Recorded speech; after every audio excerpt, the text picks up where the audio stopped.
What's up, everybody? Wanted to get a video out before Thanksgiving. First and foremost, happy Thanksgiving, everybody. Despite the incredibly troubling history behind Thanksgiving, that aside, happy Thanksgiving.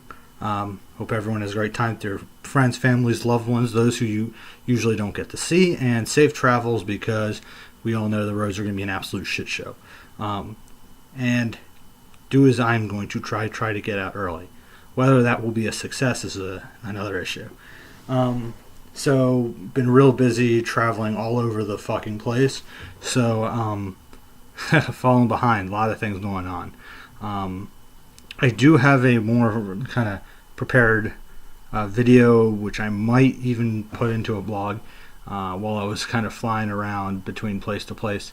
I wrote a pretty lengthy piece that just needs a lot of cleaning up, and I need to go over it, but I'll probably be doing that at some point. But I will touch on that today, but leave that for another day.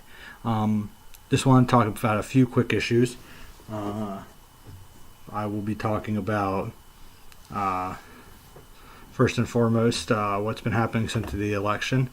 I will be talking about a couple other issues that I'll get to once I remember them. So first of all,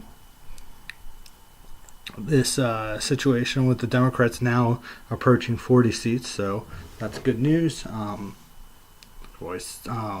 We should be very happy about that, and the fact that Trump's monopoly on power is broken.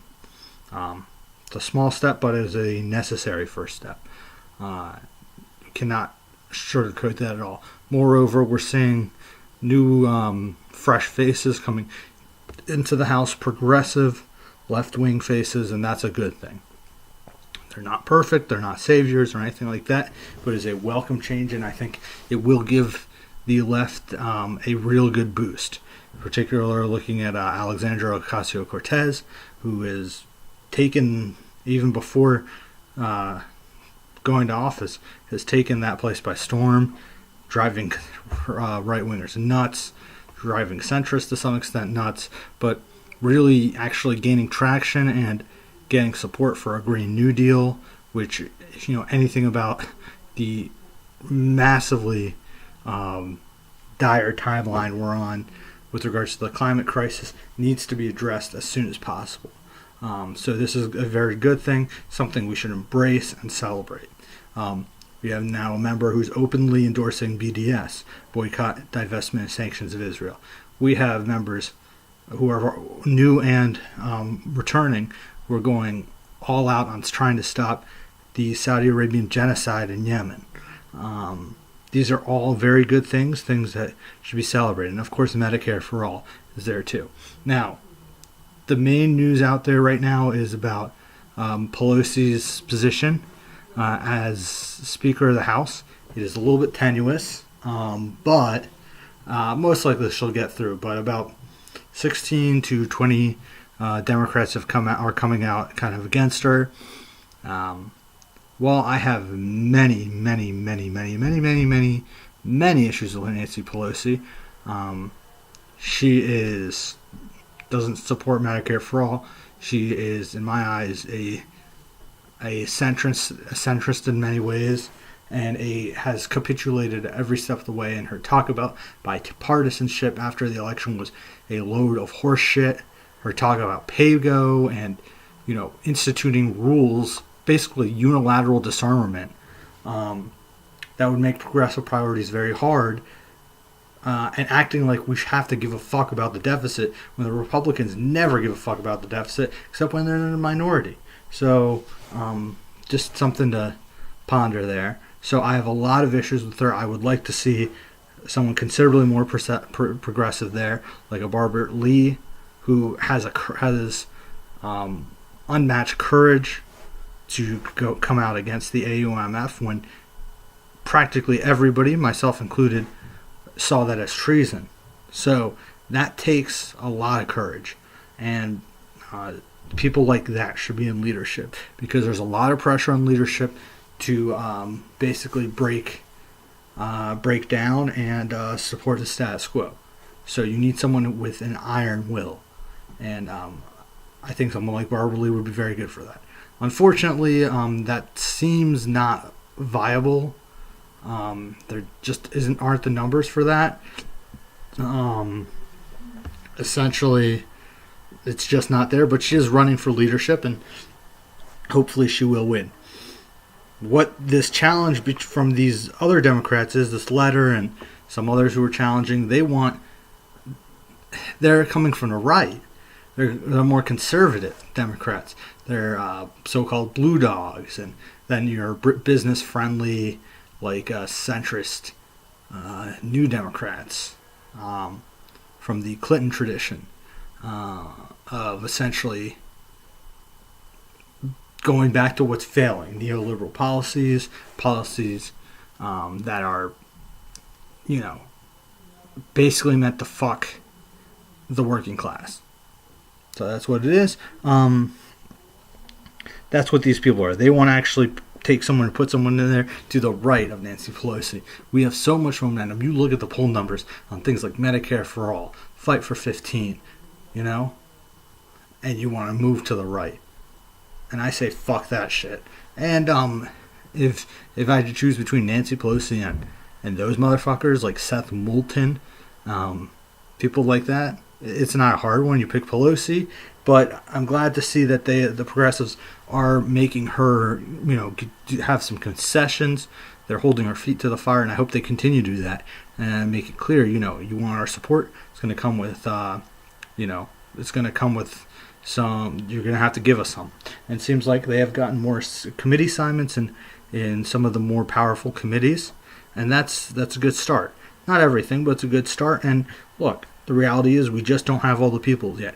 Hopefully we can primary in a couple of years a lot of those motherfucking centrists, and by doing that, bring in a more left-leaning House caucus, and then we can replace Pelosi with someone much more amicable. I've said my feelings on Chuck Schumer. There you got someone who's not only not a progressive, is a right-winger, he's a warmonger, and he's an incompetent leader. So the fact that not even Bernie Sanders or Elizabeth Warren can stand up and say this guy's got to go just shows you the uselessness of the Senate and why it should really be abolished, because it's a vestige of the past. So that's my take on the Pelosi issue. Again, wish there was a better choice, but right now I'm not seeing it. Hey, if one comes up in the next week or so, by all means. So, but we got to be realistic about what's going on there, and that does not mean capitulate. That does not mean unite and coalesce. It just means it's reality. So we got to keep. I got to say one other thing that's great that you're saying. Ocasio-Cortez and others do is standing by the idea of primarying incumbents, and that should be absolutely acceptable. One very good thing about our current democracy is the notion of primaries. Primaries are actually a nice thing. The Brits, many Brits are, I'm sure, jealous, particularly those who are dealing with the issues of reselection and having, people in Parliament who are not representing their constituency. The fact that we have primaries, we should embrace that. We should use that to our advantage. All right? Win in the primary, particularly in blue districts, but in other districts too, where it can be done. But embrace the primary system. I don't understand the idea of just getting upset and hot and bothered about that, or of protesting you're the Democratic leader. All right? This is democracy. This is a good thing. We got to push. That's, it's not just election. I feel like a lot of the establishment wants us just to go blindly like fucking zombies, vote, and, if they got a D, we vote for them. And we dealt with a lot of that horseshit here in Baltimore, but it's a reality of the situation.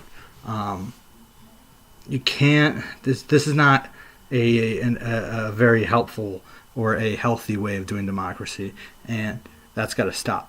There are a number of other great and very interesting things we saw. One of the most recent pickups in Maine. I wanted to bring this one up because goes hand in hand with the idea of primaries are good.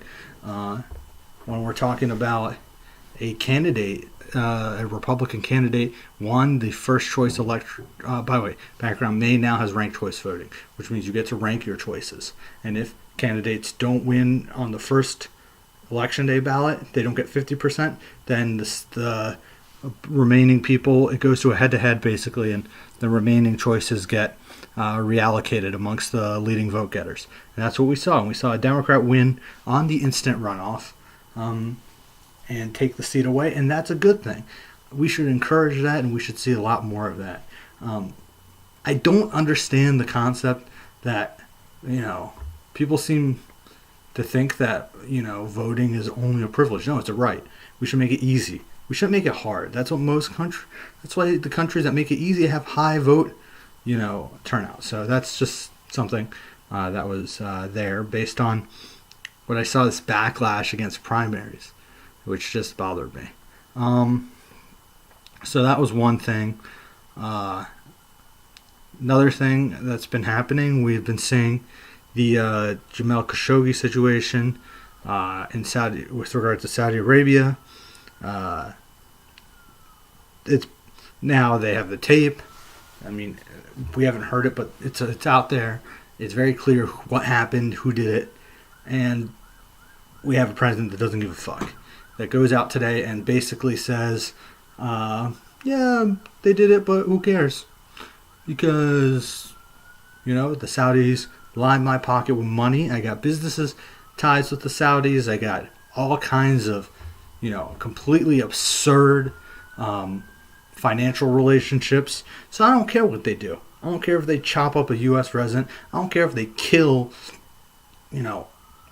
myriads of people in Yemen. Not my problem.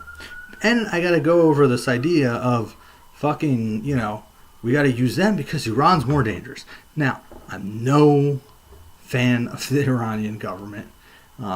My feelings of that have been mentioned time and time again. What I do have an issue with, though, is to say they're the greatest sponsor of terror in the world. Yes, they have massive human rights problem. Yes, they are a theocracy. They have I don't like the idea of religion in government, and so obviously I am repulsed by that. I have family members, and I know, the bad things they do. This is not a defense of the Iranian government. What it is to say is they did not drive those planes in the Twin Towers on 9/11. They have not constantly backed a strain of Islam, Wahhabism, that is a poison on the world. All right, that was not Iran. Iran has many problems and should be criticized for them, but the notion that you want to say, Iran is the number one sponsor of terror is just not true. It's the Saudis, but because they give us oil, we let them do whatever the fuck they want. And, in a sense, Trump's really ripped the Band-Aid off, but it's not a new thing. Trump's just taking it to another level, which is disgusting all the same. It's just incredible, and really, hopefully, the ripping it off the Band-Aid, more and more people will see just what we're standing for. We're not standing for good in the world. We're not standing for anything like that. We are standing for helping our own interests, and while doing it, killing as many poor people as possible. That's our goal right now, to be perfectly blunt. And it's disgusting, and we have to stop with the imperialism. We have to stop with the colonialism. Those people are your brothers and sisters too. They are fellow humans, and you have treated them. You're treating them with absolute disrespect, and it's wrong. So that was another thing, and I just want to also touch on the fires in California, the devastating fires in California. Last I saw was 76 or 79 people killed. 700 to 1,000 people missing. These are absurd numbers. It's numbers you would never expect to hear in the supposed most richest, most powerful, most advanced country on the face in human history. And this is what's happening. And it's becoming a bigger and bigger problem. And we got a person in the White House, and I say this as a scientist, who loves to say I'm not a scientist. Then he proceeds to shoot down what the scientists and the experts say, and then, basically blame the victims. And it's basically because he doesn't like Californians and he likes to see them die. That's essentially the only thing I can gather. Maybe he just doesn't give a fuck. So maybe he doesn't care. It's not that he likes it, he doesn't care. There is something to be said about forest management. There's something to be said about controlled burns and how you do it, and that's a fair point. Most of that land is federal land, and if you cut funding to that, stuff like this will happen. Moreover, when you keep, this is just scientific fact, when you keep putting a whole bunch of motherfucking greenhouse gases into the atmosphere, it's going to have an effect. All right? It's not a choice. It's not. I don't understand how we've just gotten to a point where we don't want to listen to scientists about science. And it's just baffling. He's making up stories about raking leaves. Basically saying he's going to take away their money.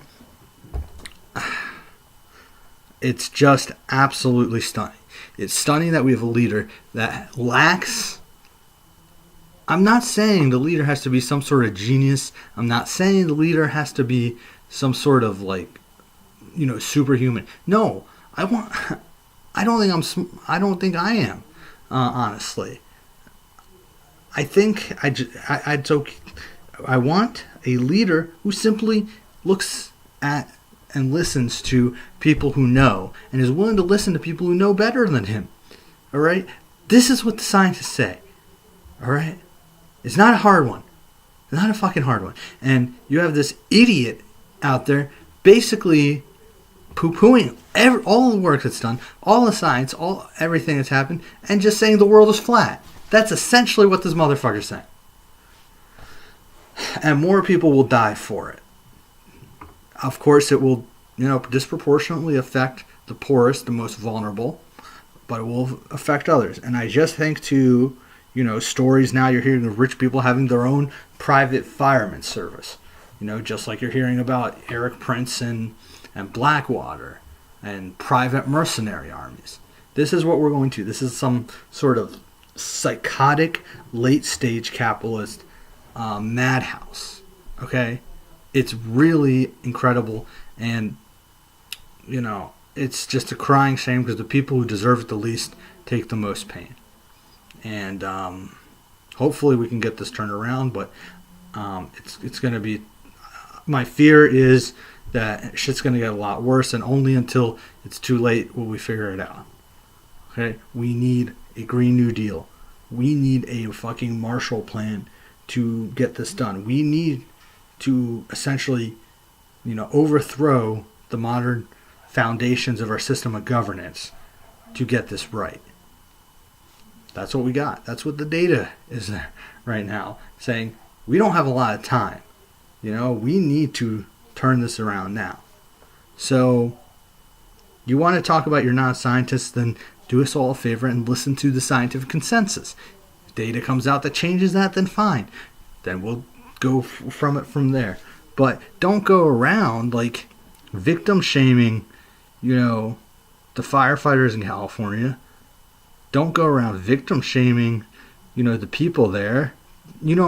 California, a lot of that's federal land. I said it already. A lot of that's federal land. So really, Trump's government is responsible and should be doing that sort of, management. But the notion that it's only management, he's deflecting. And go raking. I'll put a fucking rake up his head and scratch it down. That'll have as much effect on climate change. And the notion that I gotta turn off my lights and, as individuals we gotta do more. Yeah, that's fine. That's great. But, the vast majority of greenhouse gases being perpetrated by a lot of the biggest corporations in the world and the biggest entities at large. So that's what it's going to take. We're going to have to change our mentality. And as long as, the money's flowing in, it just ain't happening right now. So, hopefully things get better fast, but that's where we're at. And it's absolutely incredible that we can have these advancements and not look take a look and learn from our technology or our advancements, nor are we learning from our history.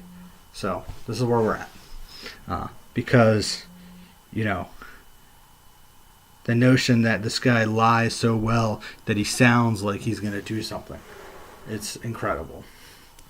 I just don't know. So that's all I got for today. There's so much going on right now. So many things. Very interesting times, and I would just really go back to saying educate yourself, read.